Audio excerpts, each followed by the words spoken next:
Selamat Sabat buat kita semua. Kita mengucap syukur kepada Tuhan Yesus, Bapa kita, karena sampai hari ini, kebetulan hari ini hari Sabat, terpujilah nama Tuhan, hari ini sampai selama-lamanya. Dan aku mengucap syukur juga sama Tuhan karena kasih karunia-Nya. Aku masih hidup, aku diberikan kesehatan sampai hari ini. Sehingga hari ini aku bisa menyampaikan firman Tuhan. Dan aku berdoa buat kalian di sana, dimanapun kalian berada, semoga kalian juga dalam keadaan sehat, dan Tuhan memberkati kalian semua. Sebelum kita melanjutkan firman Tuhan, ini di part 196, sudah hampir selesai. Aku rasa ini sekitar 2 atau 3 part lagi, dan kisah tentang Tuhan Yesus ketika dia datang ke dunia ini hampir selesai. Jadi, sebelum kita membaca firman Tuhan, kita undang Roh Kudus, kita berdoa. Bapa di surga, terima kasih Bapa untuk kasih karunia-Mu hingga hari Sabat-Mu yang indah ini ya Bapa. Kami boleh datang ke hadirat-Mu yang suci, mengucap syukur, berterima kasih Bapa untuk semua berkat Bapa, terutama berkat kesehatan,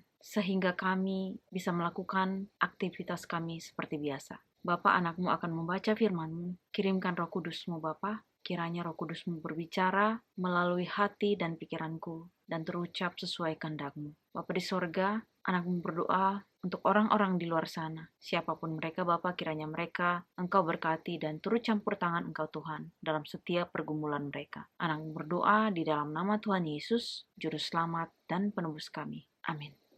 Aku pindah tempat karena suamiku ada di ruang tamu, jadi aku sekarang di kamar. Aku akan kasih ayatnya. Ayatnya di dalam Lukas 24, ayat 36 sampai 49. Judulnya, Yesus menampakkan diri kepada semua murid. Dan sementara mereka bercakap-cakap tentang hal-hal itu, Yesus tiba-tiba berdiri di tengah-tengah mereka dan berkata kepada mereka, "Damai sejahtera bagi kamu."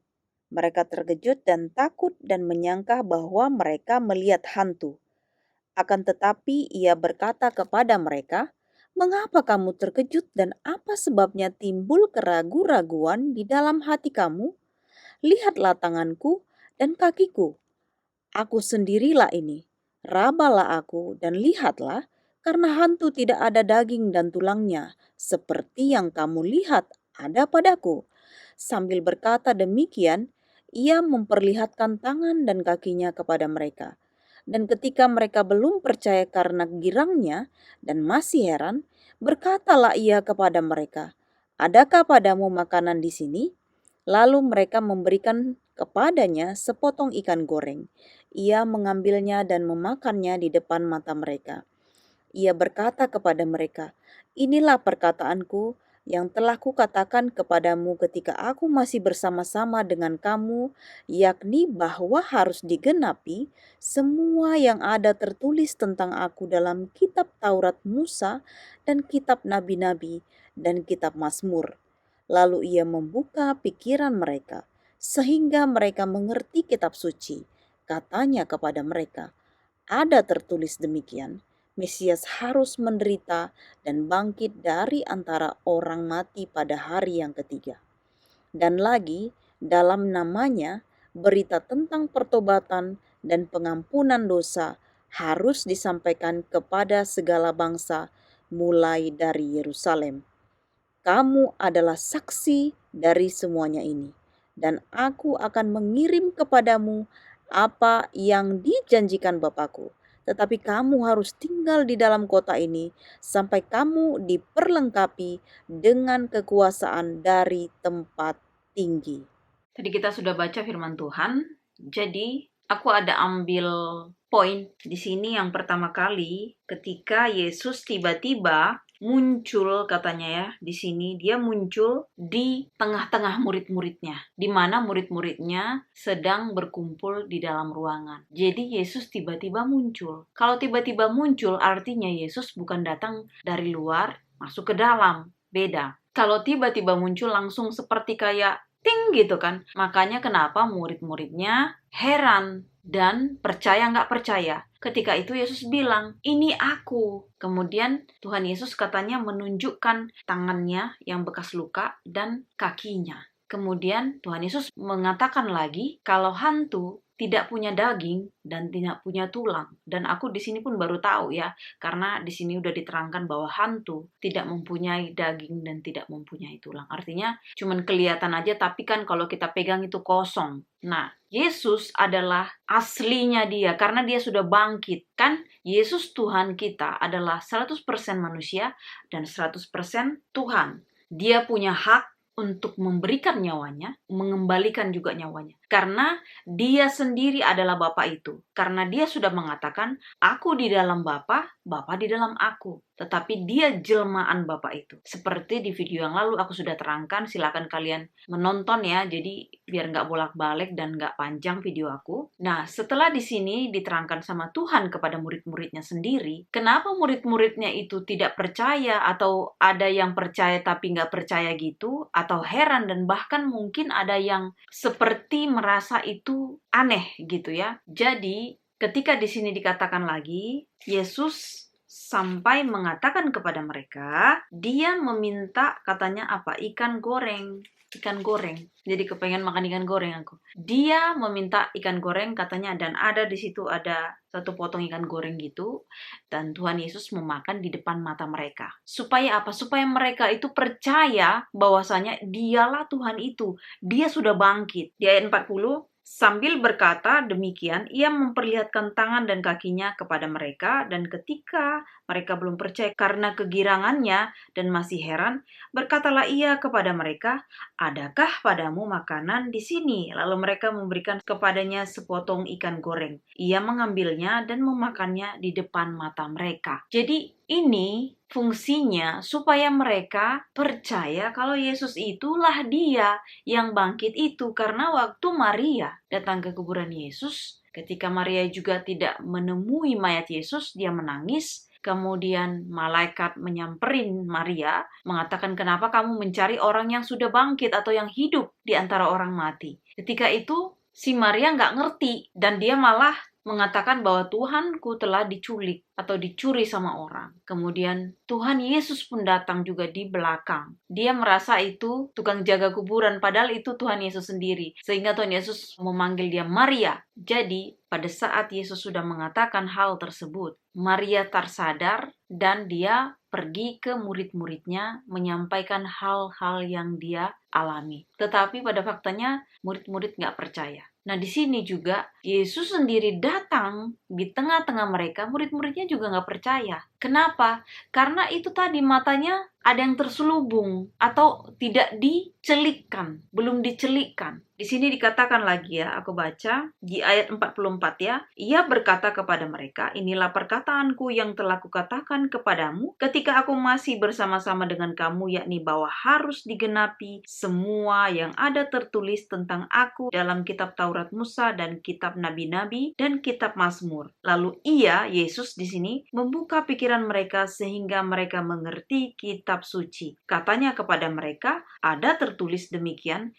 Mesias harus menderita dan bangkit dari antara orang mati pada hari yang ketiga. Jadi, udah jelas sekali bahwasanya Yesus itu menggenapi firman Tuhan. Dialah firman itu, dialah yang menggenapi. Dia tidak pernah mengingkari setiap firman yang ada di dalam kitab suci ini, di mana dia yang menyampaikannya. Jadi Tuhan itu nggak pernah bohong. Dia melakukan, bukan berarti itu untuk poin menyerang, tetapi dia menggenapi apa yang sudah difirmankan sama Tuhan. Dan ketika di sini dikatakan bahwasanya Tuhan Yesus mencelikkan mata mereka, membukakan mata mereka, sehingga murid-muridnya mengerti. Kalau nggak ngerti-ngerti. Even Tuhan Yesus sekalipun di tengah-tengah mereka, datang di tengah-tengah mereka, mereka nggak ngerti. Heran, ajaib sekali gitu loh. Bahkan sampai Tuhan Yesus meminta ada makanan tidak, dan dia memakan di depan mereka. Artinya, aku sama seperti kamu manusia. Jadi, Yesus pun mati itu. Bukan hanya karena dia Tuhan, dia nggak merasakan sakit, dia merasakan. Karena itu tadi, dia 100% manusia, dan dia 100% Tuhan itu sendiri. Jadi, Ketika dia mengalami penyalipan itu, dia di situ 100% manusia. Makanya kenapa waktu sebelum penangkapan Yesus berdoa di Taman Getsemani dan berpeluh seperti titik-titik darah. itu tingkat kecemasan yang paling tinggi sekali. Kalau aku pernah dengar ada khotbah, itu pokoknya ada sesuatu hal yang dia katakan bahwasanya kalau orang sampai keringat yang bercucuran seperti titik-titik darah itu udah poinnya udah level tinggi. Dan kalau misalnya aku udah pernah cerita-cerita atau sampaikan di videoku yang lalu, kalian pasti mengerti. Di sini juga ya satu poin lagi bahwasannya di ayat 47 aku baca, dan lagi dalam namanya berita tentang pertobatan dan pengampunan dosa harus disampaikan kepada segala bangsa mulai dari Yerusalem. Kamu adalah saksi dari semuanya ini dan aku akan mengirim kepadamu apa yang dijanjikan Bapakku, tetapi kamu harus tinggal di dalam kota ini sampai kamu diperlengkapi dengan kekuasaan dari tempat tinggi. Artinya, kekuasaan dari tempat tinggi itu dari sorga. Jadi Tuhan akan mengirimkan, itulah namanya Roh Kudus. Kita akan baca selanjutnya yang di Yohanes, aku akan kasih ayatnya. Yohanes 20 ayat 19 sampai 23, Yesus menampakkan diri kepada murid-muridnya. Ketika hari sudah malam pada hari pertama minggu itu, berkumpullah murid-murid Yesus di suatu tempat dengan pintu-pintu yang terkunci karena mereka takut kepada orang-orang Yahudi. Pada waktu itu datanglah Yesus dan berdiri di tengah-tengah mereka dan berkata, "Damai sejahtera bagi kamu." Dan sesudah berkata demikian, ia menunjukkan tangannya dan lambungnya kepada mereka. Murid-murid itu bersuka cita ketika mereka melihat Tuhan. Maka kata Yesus sekali lagi, "Damai sejahtera bagi kamu, sama seperti Bapa mengutus aku, demikian juga sekarang aku mengutus kamu." Dan sesudah berkata demikian, ia mengembusi mereka dan berkata, "Terimalah Roh Kudus. Jikalau kamu mengampuni dosa orang, dosanya diampuni. Dan jikalau kamu menyatakan dosa orang tetap ada, dosanya tetap ada." Jadi di ayat ini di Yohanes, murid-murid Yesus sama seperti yang tadi, mereka berkumpul di suatu ruangan dan mereka kunci pintu karena mereka takut sama orang-orang Farisi. Tetapi di situ lagi-lagi Tuhan Yesus muncul ya. Ini sama dengan yang di Lukas yang baru saja kita baca tadi. Maka kata Yesus sekali lagi, "Damai sejahtera bagi kamu, sama seperti Bapa mengutus aku. Demikian juga sekarang aku mengutus kamu." Dan satu hal lagi yang aku bilang tadi, Yesus menghembusi mereka dengan Roh Kudus ya. Jadi diperlengkapi itu tadi yang diperlengkapi, yang di Lukas tadi katanya kalian harus tinggal di dalam kota ini. Sebelum kalian diperlengkapi, kalian nggak boleh keluar. Tapi setelah kalian diperlengkapi, kalian boleh keluar. Artinya ini tadi, Yesus menghembuskan kepada mereka Roh Kudus. Ketika itu mereka ibaratnya kalau orang yang penakut jadi berani. Yang tadinya nggak punya kekuatan, jadi kekuatannya itu ada. Kenapa tadi di sini dikatakan bahwasanya mereka takut? Padahal kan murid Tuhan Yesus banyak, ada 11 orang kan. Kenapa mereka kunci pintu? Itu tadi, mereka ketakutan. Karena mereka pun banyak, tetapi di luar sana itu lebih banyak, apalagi orang-orang Farisi. Dan satu hal sebenarnya, mereka belum diperlengkapi oleh Roh Kudus itu tadi. Karena setelah kita diperlengkapi oleh Roh Kudus, siapapun yang menjadi lawan kita, kita percaya bahwa Tuhan akan turut bekerja, melakukan hal-hal yang baik buat kita. Karena ini sudah firman Tuhan. Makanya dibilang, kalau Tuhan di pihakku, siapa menjadi lawanku? Karena tidak ada lagi yang kita takuti, bahkan sekalipun maut. Karena Yesus sendiri adalah pemegang pintu itu. Kita lanjutkan lagi, Yohanes 20 ayat 24 sampai 29. Yesus menampakkan diri kepada Thomas. Tetapi Thomas, seorang dari ke-12 murid itu, yang disebut Didimus, tidak ada bersama-sama mereka ketika Yesus datang ke situ.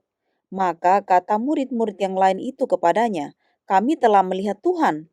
Tetapi Thomas berkata kepada mereka, "Sebelum aku melihat bekas paku pada tangannya, dan sebelum aku mencucukkan jariku ke dalam bekas paku itu, dan mencucukkan tanganku ke dalam lambungnya, sekali-kali aku tidak akan percaya." 8 hari kemudian murid-murid Yesus berada dalam rumah itu dan Thomas bersama-sama dengan mereka. Sementara pintu-pintu terkunci, Yesus datang dan ia berdiri di tengah-tengah mereka dan berkata, "Damai sejahtera bagi kamu." Kemudian ia berkata kepada Thomas, "Taruhlah jarimu di sini dan lihatlah tanganku, ulurkanlah tanganmu, dan cucukkan ke dalam lambungku, dan jangan engkau tidak percaya lagi, melainkan percayalah. Thomas menjawab dia, "Ya Tuhanku dan Allahku." Kata Yesus kepadanya, "Karena engkau telah melihat aku, maka engkau percaya. Berbahagialah mereka yang tidak melihat namun percaya." Di sini dikatakan bahwasanya ada satu orang murid dari Tuhan Yesus ya. Mereka kan ada 12 ya, tapi satunya tidak ada di situ, yaitu namanya Thomas. Thomas ini sedang berada di luar, tapi tidak dijelaskan di sini di luar di mana. Yang penting dia tidak ada bersama-sama muridnya di perkumpulan itu. Kemudian muridnya menceritakan, "Kami telah melihat Tuhan," katanya. Kemudian si Thomasnya bilang, "Aku nggak percaya sebelum aku mencucukkan jariku ke lubang paku sama ke lambung." Yesus kan dipaku tangan dan kakinya, kemudian lambungnya ditusukkan. Jadi dia belum percaya katanya. Setelah 8 hari berikutnya, murid-murid berkumpul lagi di dalam ruangan, mereka kunci pintu juga. Kemudian mereka ada di situ, semuanya lengkap lah ya, si Thomas juga ada di situ. Dan Tuhan Yesus datang. Kenapa? Karena Thomas bilang, "Aku belum melihat dan aku belum percaya sebelum aku menusukkan." Kemudian Yesus langsung bilang, "Tusuklah jarimu ke dalam bekas pakuku dan ke dalam bekas lambung yang ditusuk." Kemudian Yesus bilang, "Jangan lagi kau nggak percaya, inilah aku." Kemudian si Thomas bilang, "Iya Tuhan, aku percaya." Aku baca sekali lagi yang di ayat 29, kata Yesus kepadanya, "Karena engkau telah melihat aku, maka engkau percaya. Berbahagialah mereka yang tidak melihat namun percaya." Kalau mau pernah aku dulu waktu baca firman Tuhan, dan seperti aku pernah bilang, kalau kalian nonton di video aku ada pernah sampaikan, aku bilang sama Tuhan, aku cemburu sekali. Kenapa aku tidak hidup pada zaman di situ? Ibaratnya aku jadi Maria itu gitu loh. Jadi aku mengalami Tuhan itu sendiri. Aku maksudnya langsung melihat dia secara langsung gitu, secara langsung. Aku mau secara langsung. Jadi ketika aku baca ini, katanya berbahagia. Jadi kita ini yang tidak melihat secara langsung, tapi kita percaya, kita berbahagia, kata Tuhan. Makanya di sini aku nggak cemburu lagi. Dan udah nggak cemburu-cemburu lagi, karena aku rasa Tuhan bersama aku selalu. Karena aku pun udah jadi kayak ngobrol sama Bapakku sendiri ya. Makanya aku kadang-kadang kalau mungkin kalian ketemu aku atau apa, mungkin tiba-tiba ada ngomong atau apa, aku pasti biasanya berbicara itu sama Tuhan, atau mungkin bicara sama diri sendiri juga. Tapi kan kalau kalian mengerti, diri kita ini adalah Ka'bah Allah, tubuh kita adalah tempelnya dia bersemayam di hati kita, di diri kita. Makanya kalau kita pun sudah melek gitu ya, sudah celik matanya, kita berbicara sama diri kita sendiri, itu seperti kayak bicara sama Tuhan. Ini perasaanku ya, ini pengalamanku. Dan kalau itu terjadi pada kalian, kalian merasa damainya itu luar biasa. Sekalipun di depan kita itu ada kekacauan atau masalah dan sebagainya, kita itu lebih tenang. Dalam arti bukan tenang yang gimana juga ya, jadi kayak merasa sepele dengan masalah, bukan. Tetapi kita itu perbedaannya dari dulu ke sekarang, aku itu lebih merasa lebih diayomi sama Tuhan, dalam artian aku melihat dia di diriku. Jadi kalau ada masalah, enggak, ada bapakku nanti selesaikan itu. Aku langsung gitu aja. Atau kalau misalnya aku udah lakukan yang ini dan itu, udah berusaha, tapi aku udah nggak bisa lagi, ibaratnya udah itulah yang semuanya aku kerjakan, aku langsung bilang, ini saatnya Bapak yang kerja, aku bilang. Maksudnya Bapak Tuhan ya, kita kan panggil Bapak ya, makanya aku selalu suka itu bilang anak. Memang kita adalah hamba, tapi itu dulu ya. Sekarang kita udah naik posisi jadi anak ya, dari hamba, sahabat, dan bahkan jadi anak. Sekarang aku mau dipanggil anak aja, nggak mau aku lagi yang lain. Meskipun kalau sebenarnya kita ini bukan siapa-siapa di mata dia, tapi karena kasih karunia dia itu, dia mengatakan kita adalah biji matanya, bahkan biji matanya Tuhan kita. Jadi kita jangan sia-siakan kesempatan itu. Dan satu hal di sini, ketika Yesus mengatakan hal itu kepada si Thomas, dan Thomas percaya bahwasanya dia adalah Tuhan ya, dan lebih hebatnya lagi, kita percaya tapi kita nggak melihat, tapi setelah itu pun kita akan merasakan. Dan sebenarnya sama seperti Thomas ini, ketika dia meminta supaya aku mau menusuk tanganku dulu baru aku percaya, Tuhan datang. Tuhan datang. Makanya di firman Tuhan dikatakan, mintalah maka kamu akan diberi, carilah maka kamu akan mendapat, Ketuklah, maka pintu akan dibukakan kepadamu. Karena setiap orang yang meminta, mendapat, dan setiap orang yang mencari, menemukan, dan setiap orang yang mengetuk akan dibukakan pintu. Jadi kalau kalian di sana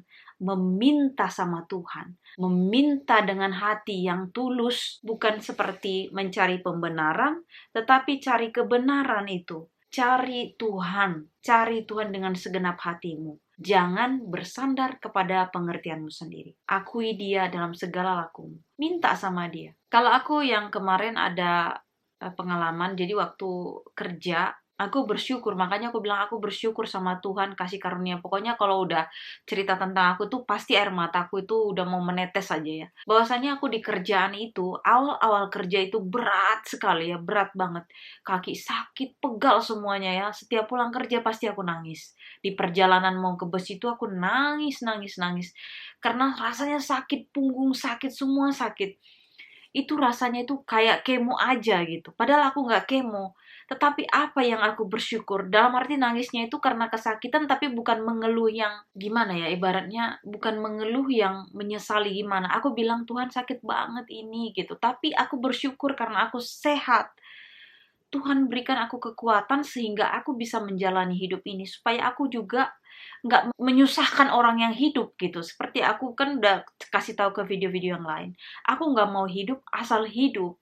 Aku nggak mau hidup ditolong-tolong orang gitu. Aku mau mandiri. Aku mau seperti biasa. Dan puji Tuhan, Tuhan kasih semuanya.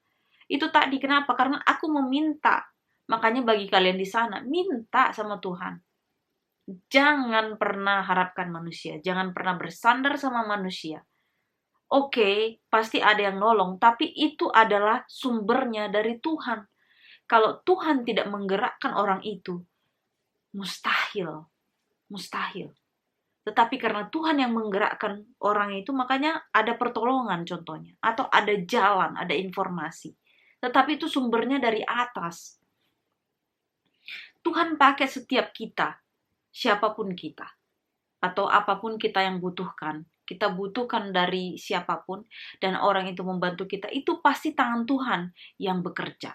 Ya, jadi kembali yang tadi yang aku cerita, ketika waktu sekarang aku sudah bekerja dan badanku sekarang sudah mulai menerima, udah kembali kuat dan aku ya nggak merasa sakit kayak pertama kali aku kerja itu. Aku merasa sekarang bahkan udah lebih sehat ya. Bahkan aku angkat-angkat, karena kerjaanku itu kan kadang-kadang waktu pertama awal-awal tuh dos-dos yang isi sepatu yang 12 ya. Itu maksimal 12 biji atau minimal kalau yang bulk kita bilang itu 2. Jadi kalau angkat itu ke meja, itu perut kayaknya rasanya mau pecah ya. Makanya tipsnya itu kalau kita angkat beban, jangan gedekan perutnya tapi kecilin. Kita kecilin biar nggak perut pecah. Karena suamiku pernah pecah perutnya waktu dia muda, dia ngangkat sesuatu yang berat, jadi perutnya pecah, makanya itu dioperasi. Jadi setiap kita di sini kalau mau ngangkat beban, perutnya dikecilin supaya kayak nggak ngedan gitu, kecilin perutnya baru angkat gitu. Jadi perutnya baik-baik saja. Nah, di sini waktu pulang kerja ya kemarin itu ada di situ salah satu laki-laki yang bilang, "Uli, kamu umur berapa sih?" katanya. Aku bilang, "Bulan Juni ini aku umur 40." Kemudian dia bilang nggak percaya dia. "No," kata dia gitu. "Kenapa?" "Iya, aku 40 sekarang." Aku bilang, "Aku sudah tua," aku bilang gitu. "Tapi kamu kelihatannya seperti umur 30 karena kamu kelihatannya sehat dan sebagainya." Aku nggak cerita ya karena kalau aku cerita nanti pokoknya panjang lah ceritanya jadinya nanti ya. Dan aku nggak mau cerita sekarang mungkin, atau mungkin nanti suatu saat aku akan cerita juga kalau dia tanya atau segala macam. Tapi saat itu aku nggak menceritakan keadaanku juga. Aku cuman bilang ini karena kasih karunia Tuhan. Dan sebenarnya dia nggak percaya Tuhan. Ya anak-anak sekarang mungkin apalagi di zaman sekarang di sini. Seperti kita bilang itu nggak percaya sama Tuhan. Seperti kayak ateis atau apatis dan sebagainya lah. Pokoknya mereka kalau kita cerita tentang Tuhan dia agak dia bilang kayak gitu. Dan aku cuman bilang ini bukan kekuatanku, ini semuanya karena karunia dari Tuhan. Jadi aku kasih tahu sama dia, aku terangi juga untuk cara simpelnya, Ketika kita capek, nggak apa-apa capek. Istirahat, aku bilang. Yang penting kita nggak sakit, aku bilang gitu. Kalau kita sakit, kita nggak kerja pun, kita tuh merasa sakit dan capek, aku bilang gitu. Baru dia itu masuk akal, iya juga sih katanya gitu. Aku bilang gini, aku punya pengalaman waktu pergi ke Zoro House gitu, itu tempat di mana orang-orang tua ada di situ. Jadi waktu itu mertuaku ada di situ. Bagi kalian yang mau tahu keadaan Belanda ini, coba cek di channel YouTubeku di Ulisian Braban ya. Kalian ada pernah aku bahas tentang kalau orang tua itu biasanya bukan tinggal sama anaknya, tetapi dia ditaruh di Zoro House. Jadi mereka ada yang tungguin di situ, perawat khusus di situ yang jaga. Di sini aku katakan sama dia bahwasanya waktu itu ada yang umur 45-an gitu, masih muda lah laki-laki itu, tapi dia udah kayak stroke dan dia harus pakai kursi roda dan dia nggak bisa dia dari kursi roda ke tempat tidur atau ke toilet, jadi harus bantuan. Jadi kalau dia mau ke toilet atau apa, dia harus pencet bel, baru ada perawat yang nolongin. Bayangkan di situ, ketika kita udah nggak bisa jalan, atau sama seperti aku kejadiannya, kalian nonton aja semua video aku. Ketika aku terbaring sakit, aku bilang, aduh Tuhan, aku mau pergi ke sana, aku mau pergi ke sini, aku melakukan ini, mau melakukan sana. Semuanya aku seperti sesali.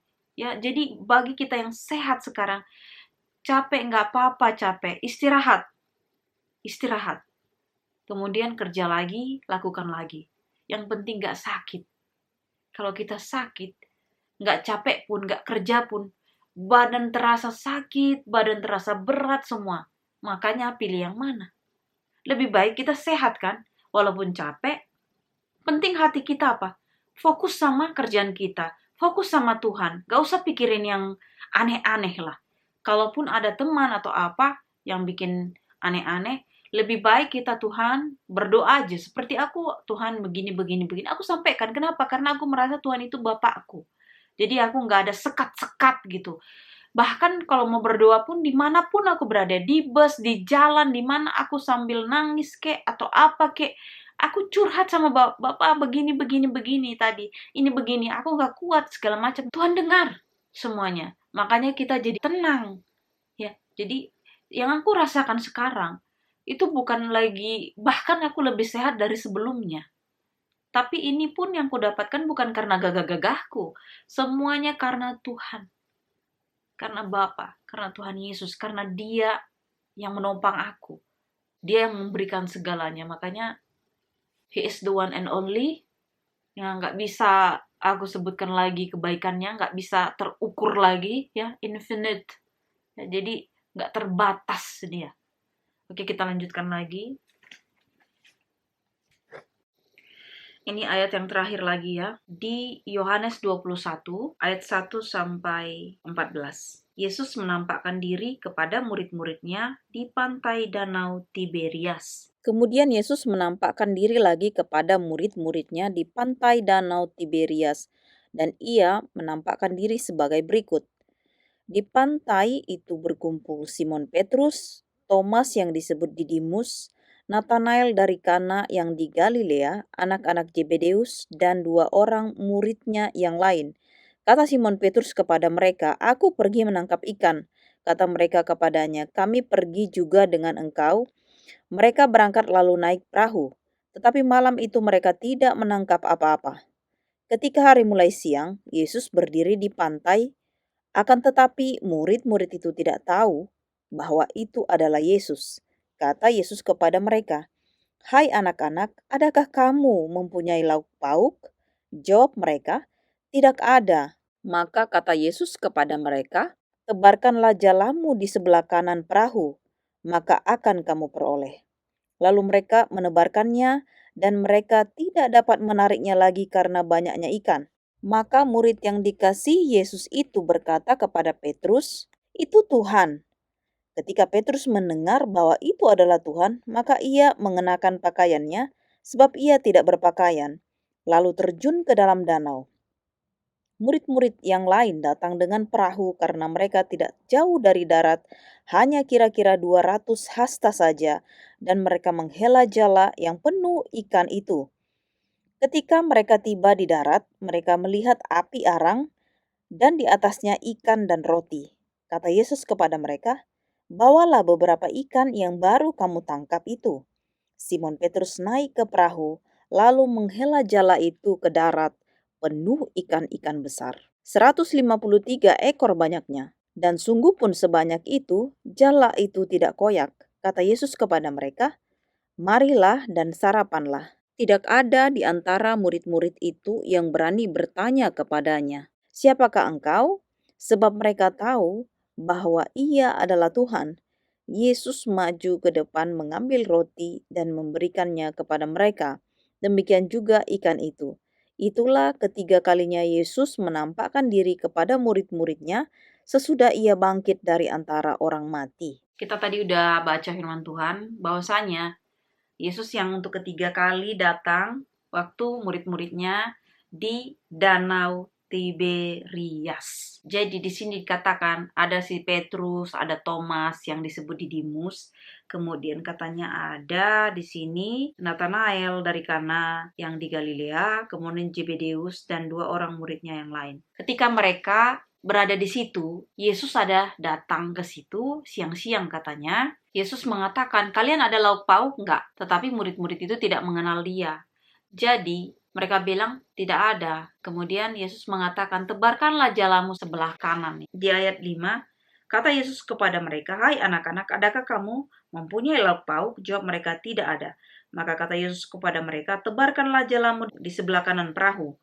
Maka akan kamu peroleh. Lalu mereka menebarkannya dan mereka tidak dapat menariknya lagi karena banyak ikan. Jadi, saking banyaknya ikan, katanya 153 ekor dan besar-besar. Mereka nggak bisa menarik jala itu. Bayangkan mereka nggak punya lauk pauk. Tuhan Yesus bilang, tebarkan aja sebelah sana. Kalau kalian ingat waktu pertama kali Yesus bertemu dengan murid-muridnya, Simon Petrus waktu di pantai itu, tebarkanlah jalamu sebelah sana, kata Tuhan. Tapi Petrus menjawab, sudah kami cari semalaman Tuhan, tapi karena Kau yang suruh.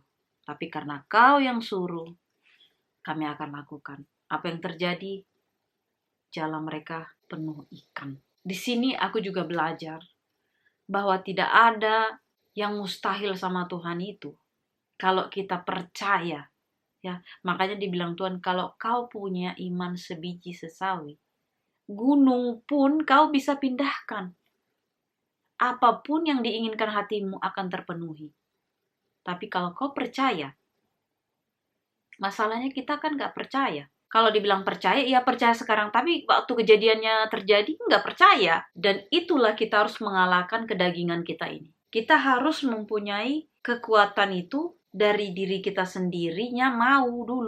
Dalam artian, Tuhan sekalipun datang, sama seperti di sini datang, kan murid-muridnya tidak mengenali. Ya kan? Tapi ketika mujizat itu dilakukan Tuhan, kan salah satu dari murid di sini dikatakan apa? Itu Tuhan, katanya. Kemudian Petrus pakai baju, karena katanya dia nggak pakai baju, dia pakai baju terus dia kayak berenang mendapatkan Tuhan ke darat. Para murid yang lain yang bawa ikan yang dari jala itu, dari perahu itu pun dia mencoba untuk ke darat, menarik jala itu. Kemudian apa yang terjadi? Katanya di darat itu sudah tersedia api, ya, dipanggang, ada ikan juga di situ, ada roti. Bayangkan Tuhan itu udah sediakan langsung gitu dalam gitu aja. Tuhan itu pokoknya firman aja langsung jadi gitu.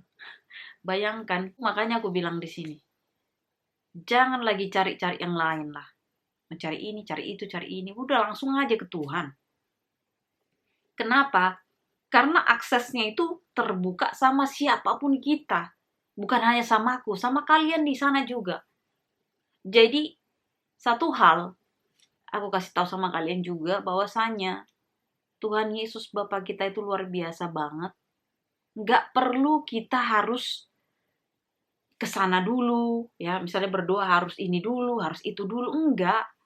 Dimanapun kita berada, di jalan kah, di mobil kah, di bus kah, ya, nggak apa-apa, kita langsung bicara sama Tuhan aja. Nggak ada dibilang nggak boleh, Uli. Kamu harus masuk ke kamar dulu, dan sebagainya ini. Memang ada diajarkan, kalau kau mau berdoa, berdoalah ke dalam kamar, tutuplah pintu. Maksudnya ini dikatakan, kamu jangan pamer-pamer. Maksudnya jangan di jalan-jalan kamu melakukan doa-doa gitu, enggak. Supaya dipuji-puji orang. Tetapi maksudnya di sini, itu untuk pamer. Tapi kalau lepas pribadi kita, di dalam pribadi kita ini sendiri, hubungan kita itu sama Tuhan pribadi lepas pribadi dimanapun, anytime.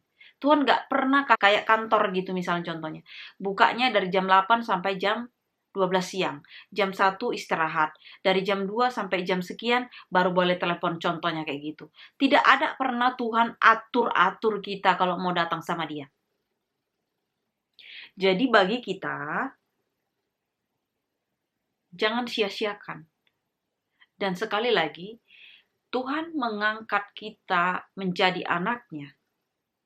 Itu pun free. Gratis. Gak dipungut biaya apapun. Tuhan gak pernah minta. Kalaupun kita ada pengajaran untuk mengembalikan perpuluhan, itu uang Tuhan.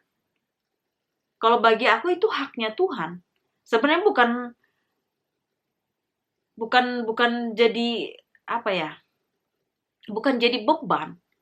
Mungkin secara manusia, kalau gajinya kecil masih kasih perpuluhan, kadang-kadang aduh nggak cukup atau apa. Tapi giliran udah dikasih banyak, duh kebanyakan ini perpuluhan. Serba salah jadinya. Makanya aku bilang di sini, kalau kita menjalani firman Tuhan itu, hidup adalah Kristus, mati adalah keuntungan. Jadi, aku yang hidup ini bukan lagi aku, tetapi Tuhan. Kalau kita menjalankan itu kita lempeng-lempeng aja. Memang gak gampang. Kalau kalian bilang, kayak suci aja sih Kauli, kayak benar aja sih Kauli, pasti kalian ada yang bilang kayak gitu ya. Tapi, aku pun berproses. Aku pun menyatakan hal ini bukan langsung seperti ini. Aku diproses Tuhan. Proses aku tuh banyak sekali. Ya, lika-likunya, kerikilnya, ya, jurang-jurangnya itu banyak yang aku lalui. Jadi, kalau aku pun bicara seperti ini, bukan tanpa alasan. Ada alasan-alasan di balik ini semua. Ya, jadi bukan aku jadi seperti ini, enggak. Yang aku alami itu berat sekali. Berat sekali. Kalau kalian lihat bagaimana aku diselamatkan itu berat sekali ya. Dalam 2018 itu berat. Kalau nggak kasih karunia, aku nggak hidup. Aku udah mati 2018. Terus terang aku katakan ke kalian. 2018 itu adalah hal-hal yang tersulit. Mana lagi dokternya pun nggak tahu. Dia bilang datang lagi seminggu lagi. Perutku udah mau pecah. Ya, jadi 2018 itu kalau nggak karena kasih karunia, kalau nggak Tuhan yang berikan itu hidup sama aku, udah mati aku 2018. Makanya aku kasih tahu ke kalian itu, kasih karunia Tuhan itu nggak main-main. Dia Bapak yang baik, ya. Dia memberikan apa yang kita minta, ya. Poin-poinnya tadi aku udah kasih tahu. Kalau kalian mau merasakan Tuhan, kalau kalian mau berjumpa dengan Tuhan, kalau kalian mau dikasih Tuhan, cari, minta sama dia, minta, doa sama dia. Segenap hatimu ya. Karena Tuhan melihat hati. Tuhan melihat hati kita. Kalau hati kita murni untuk kebaikan, untuk kebenaran, itu pasti dikasih. Pasti dikasih. Karena itu sudah kualami. Aku bukan siapa-siapa. Bahkan keluarga kami bukan orang susah, miskin. Ya. Tuhan memulihkan semuanya. Itu cuman hanya dalam hitungan detik. Mungkin udah saatnya ini. Diangkat semua. Kalau mau cerita masa lalu kami, ibaratnya ya mungkin ada saat-saatnya nanti ya.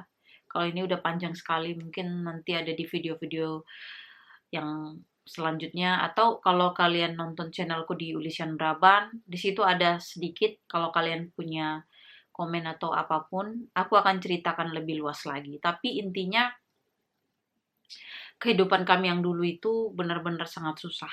Ya, jadi aku bisa sampai sekarang, aku bisa merasakan hal ini. Bukan mewah-mewah lah ya. Kalau kalian bilang, baru segitu kekayaanmu atau baru segitu kau begini-begini.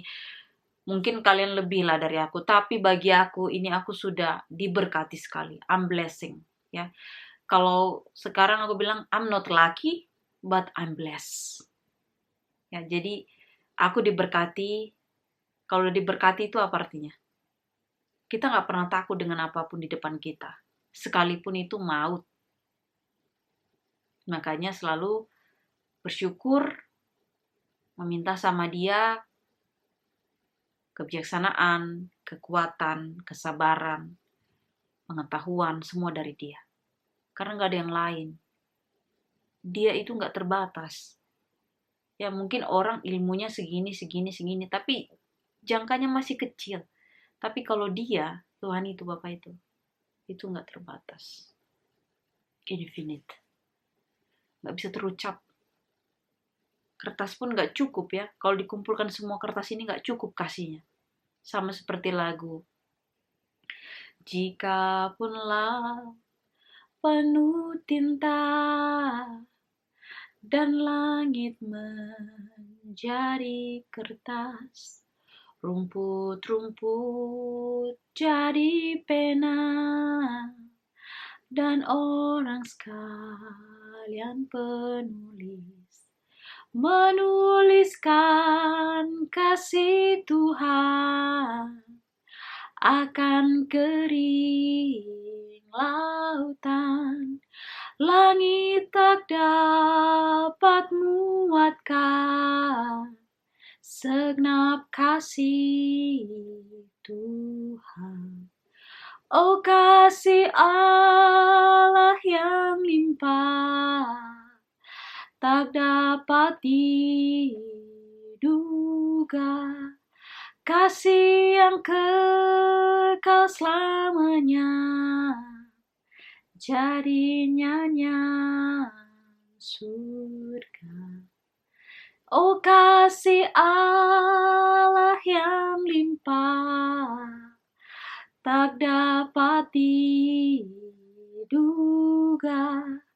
kasih yang kekal selamanya, jadi nyanyian surga.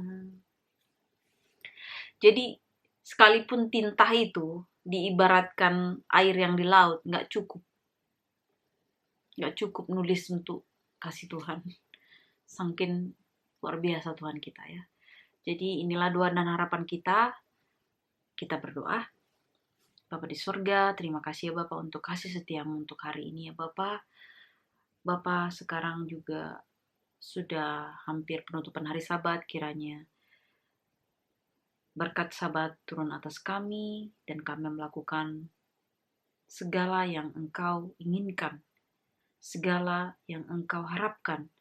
Dan biarlah ya Tuhan firman-Mu menjadi rema di dalam hati dan pikiran kami masing-masing. Apapun yang Engkau ingin sampaikan kepada anak-Mu, kepada orang-orang di luar sana yang mendengarkan firman ini. Biarlah itu terjadi. Bapa, aku berdoa untuk hari-hari ini ya Tuhan. Hari-hari ini semakin tidak menentu, terkadang mencemaskan dan banyak masalah. Kuatkan kami Bapa di dalam iman kami masing-masing. Anak-Mu berdoa ya Bapa, untuk orang-orang di luar sana, siapapun yang sedang sakit Bapa. Kau berikan kesembuhan. Setiap orang yang meminta kesembuhan itu berikan Bapa. Sama seperti Engkau memberikan kesembuhan kepadaku. Ya Bapa, berkati orang-orang yang mencari pekerjaan, berikan pekerjaan pada mereka. Berkati orang-orang yang mau memaafkan dirinya sendiri, memaafkan orang yang pernah menyakiti hatinya. Dan Engkau berikan kekuatan, keberanian untuk orang-orang yang mau meminta maaf kepada orang yang pernah dia sakiti. Biarlah Engkau turut campur tangan. Bapa di sorga, berkati Indonesia, negaraku. Pulihkan ya Bapa, banyak orang yang sudah bertobat di sana, sudah mengakui Engkau sebagai Tuhan dan Juru Selamat mereka. Pulihkan Indonesia ya Bapa, Engkau berkati. Lihat anak-anak-Mu di sana yang sudah mengakui bahwa Engkau adalah Tuhan dan Juru Selamat mereka. Dan mereka berani dengan konsekuensi dan apapun keburukan yang mereka hadapi dari lingkungan, dari apapun. Kuatkan hati dan iman mereka sampai kedatanganmu yang kedua kali. Anakmu juga kuatkan ya Bapa. Bapa, tak terbendung belas kasihan-Mu kepada kami dan tak terucap lagi. Kalau ada di atasnya terima kasih, kami akan menyampaikan itu. Bapa, sempurnakan doa kami, sempurnakan doa anak-Mu. Kami berdoa di dalam nama Tuhan Yesus, Juru Selamat dan Penebus kami yang hidup. Amin. Inilah doa dan harapan kita, dan kiranya Tuhan menyertai dan melindungi kalian juga di sana, dan biarlah firman ini menjadi rema untuk kehidupan kita. Terima kasih, Tuhan Yesus memberkati. Amin.